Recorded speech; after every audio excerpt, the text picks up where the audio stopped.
میرے بھائیو، ہمارا نیا سال اب شروع ہوا ہے، جو ایک شخص عظیم الشان شخص کی شہادت کا پتہ بتاتے ہوئے آتا ہے کہ اس پہلی محرم کو اس شخص نے آنکھیں بند کی تھیں جس کو اللہ کے نبی نے اللہ سے مانگا تھا، یا اللہ مجھے عمر دے دے۔ اللہ کا دین ہے اتنا عظیم الشان دین، اس دین کی بلندی کے لیے اللہ کے نبی نے ہاتھ اٹھائے، اے میرے اللہ عمر بن خطاب کا تجھ سے سوال کرتا ہوں، اللہم اعز الاسلام بعہد العمرین، میرے مولا یہ دو عمر ہیں، ایک عمر بن ہشام ہے جو ابو جہل کہلاتا ہے، ایک عمر بن خطاب ہے، میرے مولا ان دو میں سے ایک دے دے۔ مجھ سے پوچھے کہ ان میں سے تجھے کون سا پسند ہے تو میں کہتا ہوں وبعمر بن الخطاب خاصتاً، میرا انتخاب عمر بن خطاب کا ہے، یا اللہ یہ مجھے دے دے۔ بدھ کو ابو بکر رضی اللہ تعالیٰ عنہ کو مار پڑی حرم میں، اتنا مارا کہ ان کا چہرہ ناک سب برابر ہو گیا، آنکھیں چھپ گئیں گوشت میں سوج کر، سر کے بال اتر گئے۔ بنو تیم نے آ کے اٹھا کر لے کر انہیں اعلان کیا اگر ابو بکر مر گیا تو اس کے بدلے میں ہم اتبا کو قتل کریں گے، اور اتنے ٹائٹ اور سنگین صورتحال سارے مکے میں ہو گئی۔ صبح تک ہوش نہیں آیا، آخری پہر میں ہوش آیا تو ہوش میں آتے ہی فرمایا ماذا فعل رسول اللہ، اللہ کے رسول کا کیا حال ہے۔ تو خاندان والے ناراض ہو گئے، جس کی خاطر تو اتنا خوار ہوا پھر اسی کا نام لیتا ہے، ہم جا رہے ہیں۔ پھر ماں سے کہنے لگے چلو اس کو کچھ کھلا پلا تو دو، رشتے ناطے کا بڑا خیال کرتے تھے قریش۔ ماں نے دودھ پلانا چاہا، کہا نہیں پہلے مجھے بتاؤ اللہ کے نبی کا کیا حال ہے، پھر دودھ پیوں گا۔ تو ان کی ماں تو بھی مسلمان نہیں ہوئی تھی، کہ مجھے کیا پتا تیرے ساتھی کا کیا حال ہے۔ کہا ام جمیل کو بلاؤ۔ ام جمیل حضرت عمر کی بہن ام جمیل آ گئیں، پوچھا اللہ کے نبی کہاں ہیں؟ کہا زید بن ارقم کے گھر پر ہیں۔ ٹھیک ہیں، کہا نہیں جب تک دیکھ نہ لوں مجھے چین نہ آئے گا۔ تو حال یہ تھا، ایک کندھا ماں کے کندھے پر ہاتھ رکھا، ادھر ام جمیل کے کندھے پر ہاتھ رکھا، گھپاؤں سے گھسٹتے ہوئے آپ زید بن ارقم کے گھر پر، گھر قریب تھا، دونوں ہی مسفلہ میں رہتے تھے، جس کو آج مسفلہ کہتے ہیں۔ مکہ ٹاور جو لوگوں نے دیکھا ہے، مکہ ٹاور کے پیچھے ہی ابو بکر کا گھر تھا، اسی طرف میں تھوڑا سا آگے زید بن ارقم کا گھر تھا۔ تو گھسٹتے ہوئے پاؤں کے ساتھ جب وہاں پہنچے، آپ کی جب نظر پڑی اللہ کے نبی کی تو گلے لگ کر آپ اتنا روئے کہ آپ کی ہچکیاں بند تھیں، پھوٹ پھوٹ کے روئے۔ موقع غنیمت جانا کہ یا رسول اللہ یہ میری ماں ابھی تک ایمان لئی، اس کے ایمان کی دعا فرما دیں۔ آپ کے ہاتھ اٹھنے تھے کہ ابوبکر کی ماں کا سینہ ایمان سے روشن ہو گیا۔ یہاں پھر آپ نے بے بس ہو کر کہا اے میرے رب ایک عمر مجھے دے دے، یا عمر بن خطاب دے دے، یا عمر بن ہشام دے دے، اور میں عمر بن خطاب مانگتا ہوں۔ یہ جمعرات کو رات کا واقعہ، بدھ جمعرات کی درمیانی رات کو دعا مانگی گئی ہے۔ ادھر صبح مشورہ ہو رہا ہے کہ محمد کا صلی اللہ علیہ وسلم کا کام بہت تیز ہو گیا ہے، اس کا کیا کیا جائے؟ مختلف رائے، عمر کی رائے آ رہی اسے قتل کر دیا جائے، عمر کی رائے آ رہی ہے قتل کر دیا جائے۔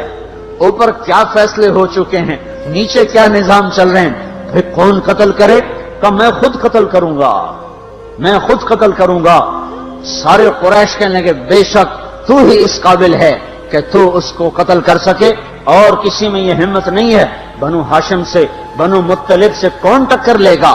ننگی تلوار لے کر جا رہے ہیں، یہ نہیں پتا خود قتل ہونے کے سامان پیدا ہو چکے ہیں۔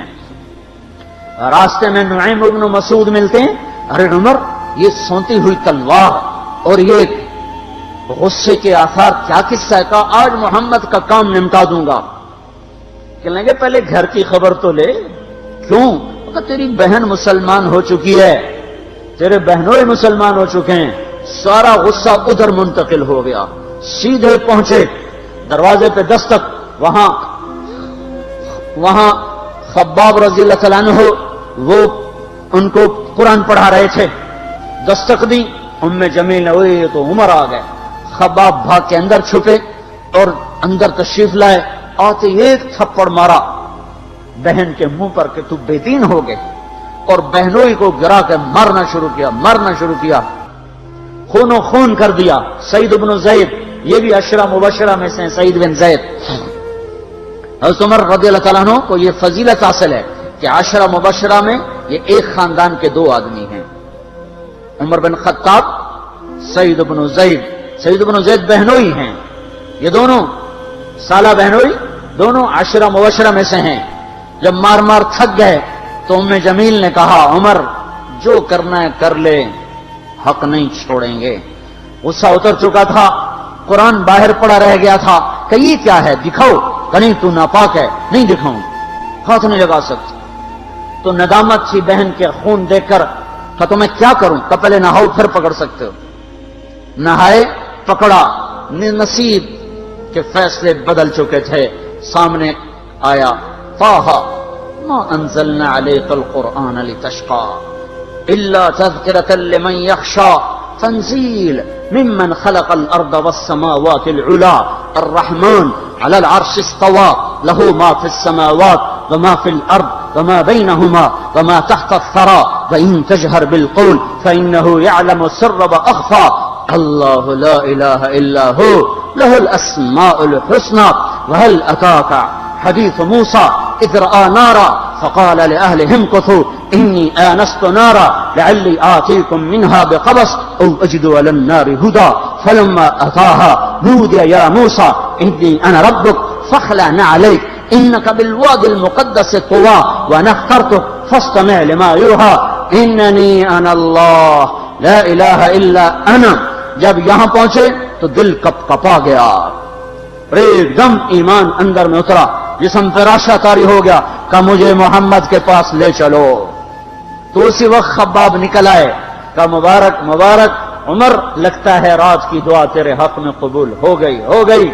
تلوار اسی طرح ہاتھ میں زید بن ارقم کے گھر کی طرف چلے، کڑواڑ میں صحابہ نے دیکھا یا رسول اللہ عمر آ رہا ہے۔ حمزہ پہلے اسلام لا چکے تھے، فرمایا آنے دو، نیت ٹھیک ہے تو اس کا نصیب ہے، اگر نیت خراب ہوگی تو اسی کی تلوار سے اس کا سر اڑا دیا جائے گا۔ اندر آئے، دروازے پر دستک دی، اندر آئے تو آپ نے دیکھا اور ایسے دامن پکڑ کے جھٹکا دیا، اما آن لک ان تشہد ان لا الہ الا اللہ، عمر کیا ابھی وقت نہیں آیا کہ تو کہہ دے لا الہ الا اللہ؟ ان کا ہاں وقت آ گیا، میں کہتا ہوں لا الہ الا اللہ محمد الرسول اللہ۔ یہ کہنا تھا کہ خوشی کی لہر دوڑی، صحابہ نے تکبیر کہی، اسی وقت جبریل اترے، عرض کی یا رسول اللہ آپ کو عمر کے اسلام پہ خوشی ہو رہی ہے؟ فرمایا ہاں ہو رہی ہے، کہ سارے آسمان کے فرشتے بھی خوش ہو رہے ہیں۔ کیا عمر مسلمان ہوا، کیا ماؤں نے لال جنے تھے، کیا دھرتی نے انسان دیکھے تھے، آج تک دنیا ایسا بادشاہ نہ دکھا سکی۔